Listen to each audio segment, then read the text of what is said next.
ടൈമി ഓട്ടോയുടെ ഏറ്റവും പുതിയ എപ്പിസോഡിലേക്ക് എല്ലാവർക്കും സ്വാഗതം. അപ്പോൾ ഇന്ന് നമ്മൾ റിവ്യൂ ചെയ്യാൻ പോകുന്നത് എക്സ്പൾസ് ആണ്. എക്സ്പൾസ് ഹീറോയുടെ എക്സ്പൾസ് ആണ്. എക്സ്പൾസ് 200cc ഒരു വണ്ടിയാണ്.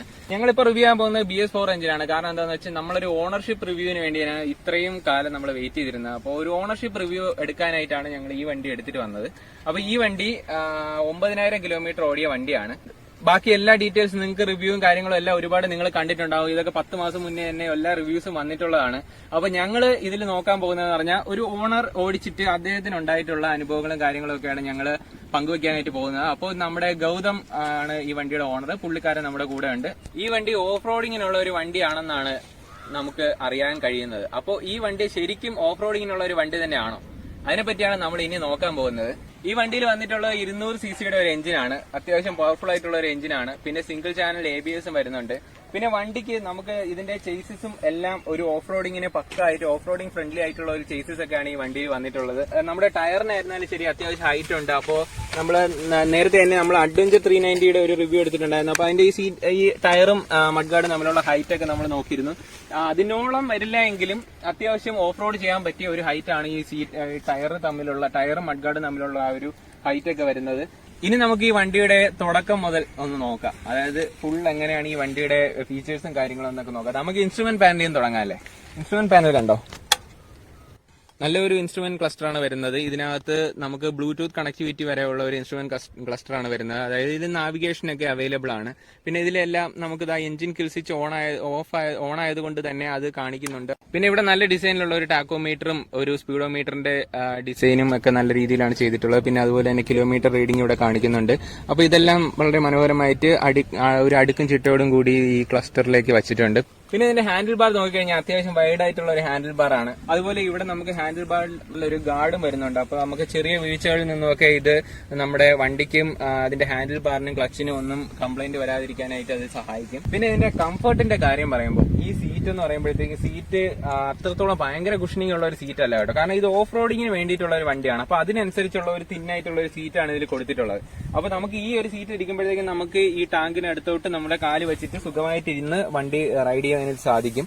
അതിന് വേണ്ടിയിട്ടാണ് ഈ സീറ്റ് ഇങ്ങനെ മാനുഫാക്ചർ ചെയ്തിട്ടുള്ളത്. പിന്നെ ഇതിന് വരുന്ന ഒരു പോരായ്മ എന്ന് ഒരുപാട് പേര് പറയുന്ന ഒരു കാര്യം എന്ന് പറയുമ്പോഴത്തേക്കും നമ്മൾ അപ്രൈറ്റ് പൊസിഷൻ എണീറ്റ് നിന്ന് ഓടിക്കുമ്പോഴത്തേക്കും നമ്മുടെ ഈ ടാങ്കിന് മുകളിൽ നമ്മുടെ കാല് തട്ടി നമുക്ക് ഓടിക്കാൻ ഒരു കംഫർട്ട് ഇല്ലായ്മ ഫീൽ ചെയ്യും. ഓഫ് റോഡിങ് ചെയ്യുന്ന ഒരുപാട് പേര് പങ്കുവച്ചിട്ടുള്ള ഒരു അനുഭവം അതാണ്. ബാക്കിയുള്ള ഇതിന്റെ ചേസസ് എല്ലാം പക്ക ചേസസ് ആണെന്നാണ് ഓഫ് റോഡിങ് വിദഗ്ധർ തന്നെ ഇതിനെപ്പറ്റി അഭിപ്രായപ്പെടുന്നത്. ഇനി ഈ വണ്ടിയുടെ ഏറ്റവും നല്ലൊരു പ്രത്യേകത നമുക്ക് നോക്കാം. വരൂ. ഇതിന്റെ ഫ്രണ്ട് സസ്പെൻഷൻ വളരെ സ്മൂത്ത് ആയിട്ടുള്ള പക്കായിട്ടൊരു സസ്പെൻഷനാണ്. അതായത് നമുക്ക് റൈഡറിന് നല്ല കംഫർട്ട് നൽകാൻ സാധിക്കുന്ന ഒരു സസ്പെൻഷനാണ് വരുന്നത്. അതുപോലെ ഇതിന്റെ റിയർ സസ്പെൻഷൻ എന്ന് പറയുമ്പോഴത്തേക്ക് മോണോഷോക്ക് ആണ്. അത് 10 സ്റ്റേജ് അഡ്ജസ്റ്റബിൾ ആയിട്ടുള്ള സസ്പെൻഷനാണ് അതിൽ വരുന്നത്. ഒരു ADV എന്ന് പറയുമ്പോൾ അതായത് അഡ്വഞ്ചർ ടൂറർ ബൈക്ക് എന്ന് പറയുമ്പോഴത്തേക്ക് നമുക്ക് ഏറ്റവും കൂടുതൽ നമ്മുടെ മനസ്സിൽ വരുന്ന ഒരു ഭയങ്കര ഹൈറ്റ് ആയിരിക്കും എന്നുള്ളതാണ്. പക്ഷെ ഇതിന്റെ ഹൈറ്റ് നമുക്ക് കംഫർട്ടബിൾ ആയിട്ടുള്ള ഹൈറ്റ് ആണ്. കാരണം നമുക്ക് കാല് പൂർണ്ണമായിട്ട് എനിക്ക് തറയിൽ എത്തിക്കാനായിട്ട് സാധിക്കുന്നുണ്ട്. ഒരു കുഴപ്പമില്ല. 2 കാലും എനിക്ക് നല്ല രീതിയിൽ തറയിൽ വെക്കാനായിട്ട് സാധിക്കുന്നുണ്ട്. അപ്പോൾ ഇതിന്റെ ഹൈറ്റ് വളരെ കംഫർട്ടബിൾ ആണ്. അതുകൊണ്ട് തന്നെ നമുക്ക് കംഫർട്ടബിൾ ആയിട്ട് നമുക്ക് വണ്ടി ഓടിച്ചുകൊണ്ട് പോകാനായിട്ട് സാധിക്കും. ഏത് ട്രെയിലായിരുന്നാലും ശരി തന്നെ എല്ലാ ഇടത്തുകൂടിയും നമുക്ക് കംഫർട്ടബിൾ ആയിട്ട് ഓടിച്ചുകൊണ്ട് പോകാനായിട്ട് സാധിക്കും. നമുക്ക് ഇത്രയും കാലെത്തുന്നുണ്ടെങ്കിലും ഇതിന്റെ ഗ്രൗണ്ട് ക്ലിയറൻസ് നല്ലപോലെ ഉണ്ട്. നമുക്ക് നോക്കിക്കഴിഞ്ഞാൽ അറിയാം നിങ്ങൾക്ക് നല്ല ഗ്രൗണ്ട് ക്ലിയറൻസ് ഉള്ള ഒരു വണ്ടിയാണ് ഈ എക്സ്പൾസ്. ഇനി നമുക്ക് ഇതിന്റെ വെയിറ്റ് 153 കിലോഗ്രാംസ് ആണ് ഇതിന്റെ പെട്രോൾ ഇല്ലാതെ ഉള്ള വെയിറ്റ്. അതായത് ഡ്രൈ വെയിറ്റ് എന്ന് പറയുന്നത് 153 കിലോഗ്രാംസ് ആണ്. അതായത് വളരെ നല്ല രീതിയിൽ നമുക്ക് ഹാൻഡിൽ ചെയ്യാൻ പറ്റും. വെയിറ്റ് വളരെ കുറവാണ് കേട്ടോ. അതായത് നമ്മളിപ്പോ ഹിമാലയനൊക്കെ വെച്ചിട്ട് കമ്പയർ ചെയ്യുമ്പോൾ ഹിമാലയനൊക്കെ എടുക്കുന്നവർ ഒരുപാട് പേർക്ക് ഈ വെയിറ്റ് ഒരു പ്രശ്നമായിട്ട് പറയുന്നുണ്ട്. അപ്പൊ ഈ വണ്ടിക്കാണെങ്കിൽ വെയിറ്റ് കുറവായത് കൊണ്ട് തന്നെ അധികം നമ്മുടെ റൈഡറിനെ അഫക്ട് ചെയ്യുകയില്ല. അപ്പൊ നല്ല രീതിയിൽ നമുക്ക് വണ്ടി ഹാൻഡിൽ ചെയ്യാനായിട്ട് സാധിക്കും. പിന്നെ ഈ വണ്ടി സിറ്റി ട്രാഫിക്കിലൂടെയും അതുപോലെ തന്നെ ഗട്ടറിലൂടെയും ഒക്കെ സുഖമായിട്ട് വണ്ടി എടുത്തുകൊണ്ട് പോകാനായിട്ട് സാധിക്കും.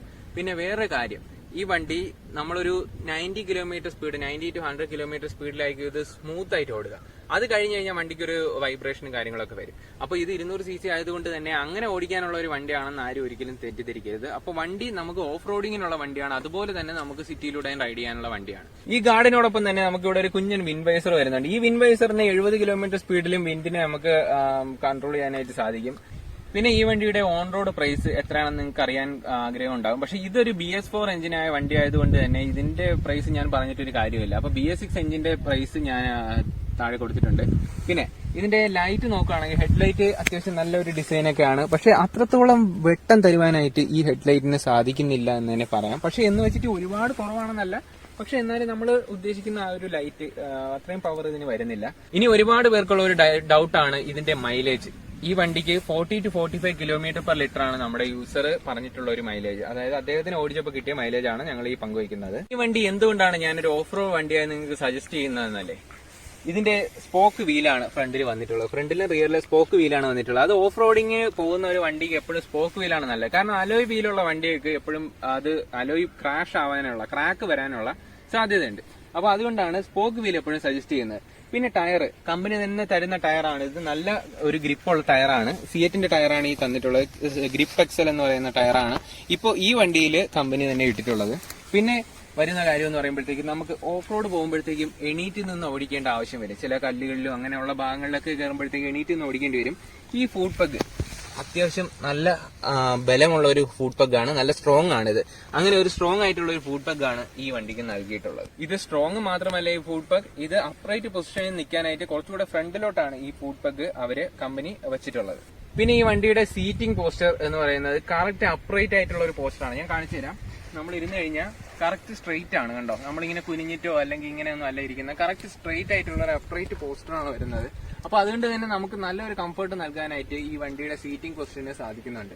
അതുകൊണ്ട് തന്നെ നല്ലൊരു റൈഡ് നമുക്ക് വാഗ്ദാനം ചെയ്യുവാനായിട്ട് ഈ ഹീറോ എക്സ്പൾസിന് കഴിയുന്നു.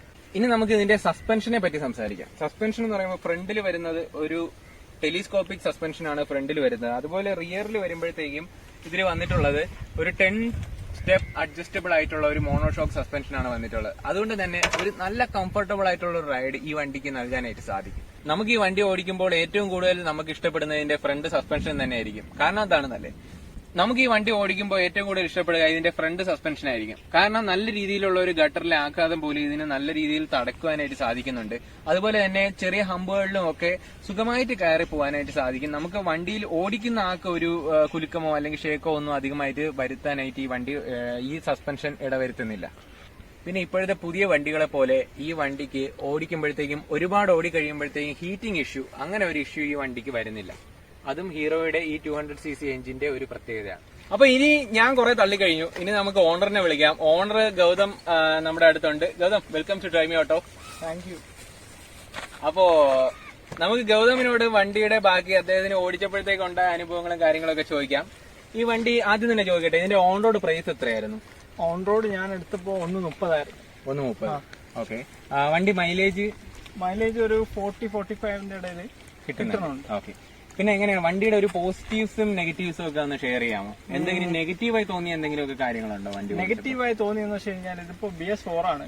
അപ്പൊ നോർമലി BS4 എല്ലാ വണ്ടികൾക്കും ഉള്ളൊരു പ്രോബ്ലം എന്ന് വെച്ച് കഴിഞ്ഞാൽ ഈ ABS നമ്മളെന്ന് വെച്ച് കഴിഞ്ഞാൽ ABSന്റെ സെൻസർ ഒരുമാതിരി ഹമ്മിങ് സൗണ്ട് ഉണ്ടാക്കും നമ്മള് ഓടിക്കുമ്പോഴേ. അത് പിന്നെ യൂസ്ഡ് ആവും. BS6 ആ ഒരു പ്രോബ്ലം ഇല്ല. ക്ലിയർ ആയി. അപ്പൊ പുതിയതായിട്ട് വണ്ടി എടുക്കുന്നവർക്ക് ആ പ്രശ്നം വരില്ല. പക്ഷേ ഒരു സെക്കൻഡ് ഹാൻഡ് വണ്ടി എടുക്കുന്നവർക്ക് ചിലപ്പോ BS4 ആണെങ്കിൽ വരും. BS4 ആണെങ്കിൽ ബുദ്ധിമുട്ടുണ്ടാവും. ഓക്കെ. ഇനി ഇതിൽ ABS സിംഗിൾ ചാനൽ ABS അല്ലേ? ഓക്കെ. ABS ഓഫ് ചെയ്യാനുള്ള ഓപ്ഷൻ ഉണ്ടോ? ഓഫ് ചെയ്യാനുള്ള ഓപ്ഷൻ ഇല്ല. പക്ഷെ അതൊരു എന്തെങ്കിലും കംഫർട്ടബിൾ പ്രശ്നമായിട്ട് തോന്നിയിട്ടുണ്ടോ റൈഡിങ്ങിന്? ഇല്ല. ABS ആ ഒരു ഫ്രണ്ടിന്റെ ആ ഒരു ചെറിയൊരു പ്രോബ്ലം മാത്രമേ ഉള്ളൂ, വേറെ പ്രശ്നമൊന്നുമില്ല. ഓക്കെ. വണ്ടിയുടെ ബ്രേക്കിംഗ് എങ്ങനെയാണ്? വണ്ടിയുടെ ബ്രേക്കിംഗ് പക്കയാണ്. റോഡിലാണെങ്കിലും ഓഫ് റോഡ് ആണെങ്കിലും പക്കയാണ്. ഓക്കെ. റിയർ ABS ഇല്ലാത്തതിന്റെ കാരണം എന്ന് വെച്ച് കഴിഞ്ഞാൽ നമ്മൾ ഓഫ് റോഡൊക്കെ പോകുന്ന സമയത്ത് നമുക്ക് മാനുവർ ചെയ്യാനാണ്, സ്ലൈഡ് ചെയ്യാനാണ് മെയിൻ ആയിട്ട് നമ്മൾ ഈ ഓഫ് റോഡ് അല്ലെങ്കിൽ ഓഫ് റോഡ് ABS വെക്കണം. അഡ്വഞ്ചറിനൊക്കെ ഉള്ളതുപോലെ ഓഫ് റോഡ് ABS വെക്കണം. ഇപ്പോ സ്റ്റാൻഡേർഡ് ആയിട്ട് ഇല്ല, ABS ഇല്ല, അത്ര തന്നെ. പിന്നെ ഇതിന്റെ ഹെഡ്ലൈറ്റ് വിസിബിലിറ്റിയെ പറ്റി എന്താണ് പറയാനുള്ളത്? വിസിബിലിറ്റി കുറവാണെന്ന് പറയുന്നുണ്ട്. പക്ഷേ പേഴ്സണലി എനിക്ക് പ്രശ്നമില്ല. കാരണം ഞാൻ ബുള്ളറ്റിൽ നിന്നാണ് ഞാൻ വന്നത്. അപ്പോ യെല്ലോ ലൈറ്റിൽ നിന്ന് വൈറ്റ് ലൈറ്റ് ആയതിന്റെ ആ ഒരു വ്യത്യാസം മാത്രം ഫീൽ ചെയ്തു ഫസ്റ്റ്. പിന്നെ ഗൗതം, ബുള്ളറ്റ് ആയിരുന്നല്ലോ നേരത്തെ ഓടിച്ചിരുന്നത്. അപ്പൊ അതിൽ നിന്നും ഈ വണ്ടിയിലേക്ക് മാറാനുണ്ടായ ഒരു കാരണം എന്താണ്? ഈ വണ്ടിയില് എനിക്കൊരു ഡുവൽ സ്പോട്ട് വണ്ടി വേണമെന്ന് അത്യാവശ്യമായിരുന്നു. അപ്പോ ഹിമാലയൻ നോക്കി, പക്ഷെ ഹിമാലയന്റെ വെയിറ്റ് താങ്ങത്തില്ല. അതുകൊണ്ട് തന്നെയാണ് ഈ ഒരു ബെറ്റർ ഓപ്ഷൻ ഞാൻ എടുത്തത്. കാരണം ആ സമയത്ത് ഇത് ഇറങ്ങുന്നേ ഉണ്ടായിരുന്നുള്ളൂ. സെക്കൻഡ് ഹാൻഡ് ഇമ്പൾസ് നോക്കിയിട്ടുണ്ട്. അപ്പൊ ഇറങ്ങിയപ്പോ ഒരു ബെറ്റർ ചോയ്സ് ആണെന്ന് തോന്നി വാങ്ങിച്ചു. ഇതിന്റെ കംഫർട്ട് എങ്ങനെയാണ്? റൈഡിംഗ് കംഫർട്ട്, ഈ സീറ്റിന്റെ കംഫർട്ട് എങ്ങനെയാണ്? സീറ്റ് ഒരുപാട് കട്ടിയാണെന്നാണ് എല്ലാരും പറയുന്നത്. കട്ടി അതായത് നമ്മുടെ ബോഡി വെയിറ്റ് അനുസരിച്ചിരിക്കും. ഒരു അല്പം ബൾക്കി ആയിട്ടുള്ള ഒരു പേഴ്സൺ ആണെങ്കിൽ സീറ്റ് കുറച്ച് പാടായി.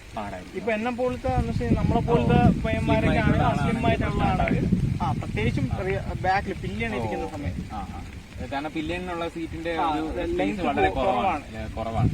അങ്ങനെ ഒരു പ്രശ്നമുണ്ട്. പക്ഷെ സ്ലിം ആയിട്ടുള്ളവർക്ക് നല്ല കംഫർട്ടബിൾ ആയിട്ടുള്ള ഒരു റൈഡ് കിട്ടും. പിന്നെ വണ്ടി ഒരു വാല്യൂ ഫോർ മണി ബൈക്ക് ആണല്ലേ? ഉറപ്പായിട്ട്. കാരണം എന്ന് വെച്ച് കഴിഞ്ഞാൽ ഈ ഒരു എമൗണ്ടില് ഇത്രയും നല്ല ക്വാളിറ്റിയാണ് വണ്ടി. കാരണം ഹീറോ ആയതുകൊണ്ട് നമ്മൾ വിശ്വസിക്കുകയും കൂടെ ചെയ്യാം. നല്ല ക്വാളിറ്റിയാണ് വണ്ടിക്ക്. അങ്ങനെ പ്രത്യേകിച്ച് പ്രശ്നങ്ങളൊന്നും പറയാനില്ല.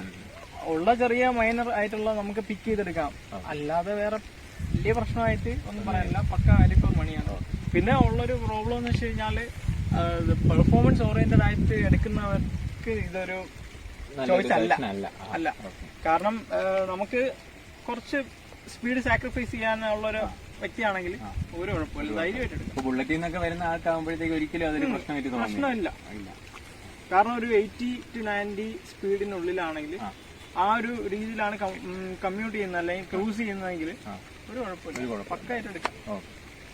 അപ്പൊ ഏതായാലും ഡ്രൈവിംഗ് ഓട്ടോയിൽ നമ്മുടെ പ്രേക്ഷകർക്ക് വേണ്ടിയിട്ട് ഇത്രയും വാല്യുബിൾ ആയിട്ടുള്ള പോയിന്റ്സ് നൽകിയതിന് ഗൗതമിന് ഒരിക്കൽ കൂടി താങ്ക്സ്. അപ്പോ ഞങ്ങൾ രണ്ടുപേരും ഡ്രൈവിംഗ് ഓട്ടോയിൽ നിന്നും സൈൻ ഔട്ട് ചെയ്യുകയാണ്. Abhilash signing out from driving auto.